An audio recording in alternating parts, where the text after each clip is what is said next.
L'Union européenne, d'un côté une superpuissance économique et de l'autre un géant politique qui semble parfois un peu fragile. Aujourd'hui, on va décortiquer ensemble cette double facette entre l'unité de façade et les rivalités qui, elles, sont bien réelles. Allez, on se lance. Alors, pour bien planter le décor, un chiffre. Un seul, mais il en dit long. L'Union européenne, c'est tout simplement la première puissance commerciale du monde. Oui, la première. Ça représente près de 17% de tout ce qui s'achète et se vend sur la planète, juste devant les États-Unis et la Chine.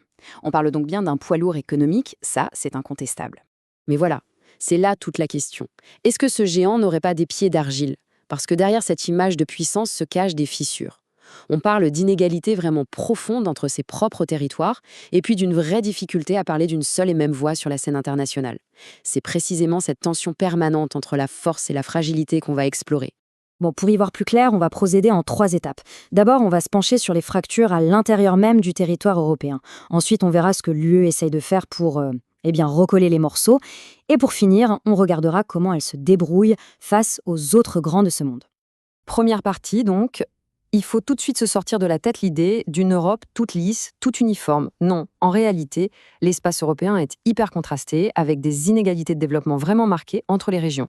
Et pour bien comprendre ça, il y a un modèle, un concept qui est super important à maîtriser, celui de centre-périphérie.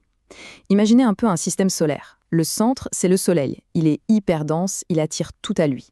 La richesse, les décisions, le pouvoir. Et autour, il y a les périphéries, comme des planètes qui gravitent, souvent dans une sorte de dépendance économique. Et ce centre, ce fameux soleil européen, il n'est pas abstrait, hein. On peut même le dessiner sur une carte. C'est ce qu'on appelle la mégalopole européenne, ou son petit surnom, la banane bleue. C'est une immense zone où absolument tout est concentré. La population, les sièges des grandes boîtes, l'innovation, les autoroutes, les lignes TGV, bref, c'est le cœur battant, le moteur de l'Union. Et là, le contraste est saisissant. D'un côté, on a ce centre hyper riche, innovant, là où tout se décide, et de l'autre, on a les périphéries, surtout dans le sud et à l'est de l'Europe. Elles rament un peu pour rattraper le retard. Le chômage y est plus fort, l'économie moins péchue.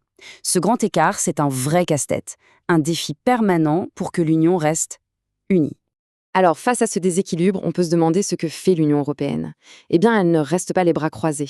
Elle a mis en place une stratégie majeure pour essayer de ressouder son territoire. Et cette stratégie, ça s'appelle la politique de cohésion. Et attention, quand l'UE agit, elle y met les moyens. Regardez ce chiffre.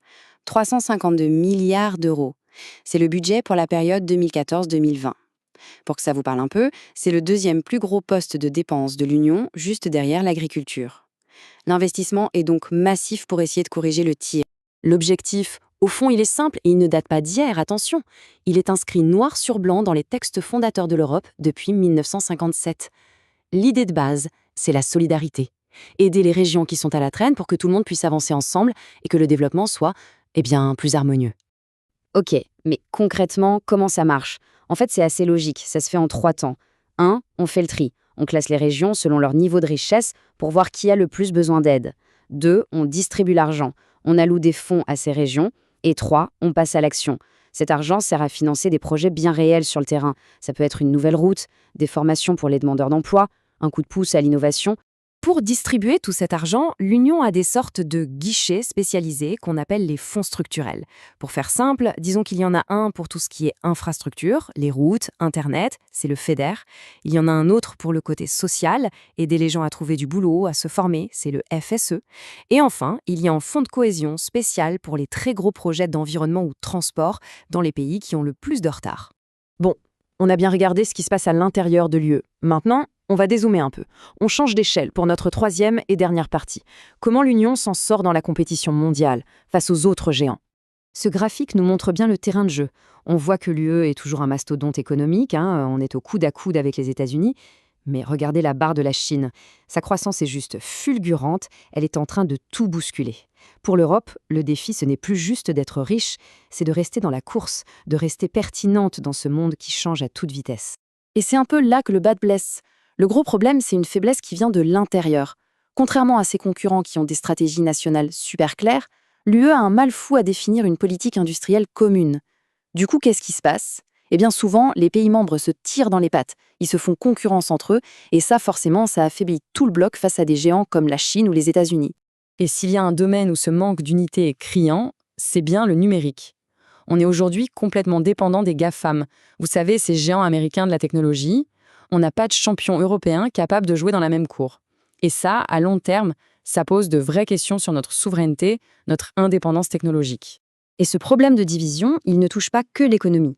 Quand on passe à la diplomatie, au militaire, ce qu'on appelle le hard power, c'est-à-dire la capacité à peser, à imposer sa volonté, eh bien là aussi, l'Union a du mal à exister. On se souvient tous de l'exemple de la guerre en Irak en 2003. Les pays européens étaient complètement divisés. Ça a montré au monde entier à quel point il était difficile pour l'Europe de peser dans les grandes crises. Bon, si on résume tout ça, pour bien fixer les idées en vue des révisions, il y a 3 points essentiels à garder en tête. Point numéro 1, l'UE est une grande puissance économique, oui, mais elle est traversée par une grosse fracture entre un centre riche et des périphéries en retard. Point numéro 2, pour lutter contre ça, son principal outil, c'est la politique de cohésion, basée sur la solidarité. Et point numéro 3, sur la scène mondiale, ces divisions internes l'empêchent de transformer son poids économique en véritable puissance politique face aux USA et à la Chine. Et on va finir là-dessus avec cette question qui reste ouverte. Finalement, l'Union européenne, c'est un peu un projet qui n'est jamais vraiment terminé, un chantier permanent qui se redéfinit à chaque crise.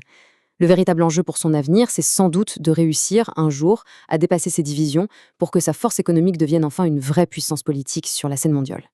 Voilà, merci d'avoir suivi cette explication et à très bientôt.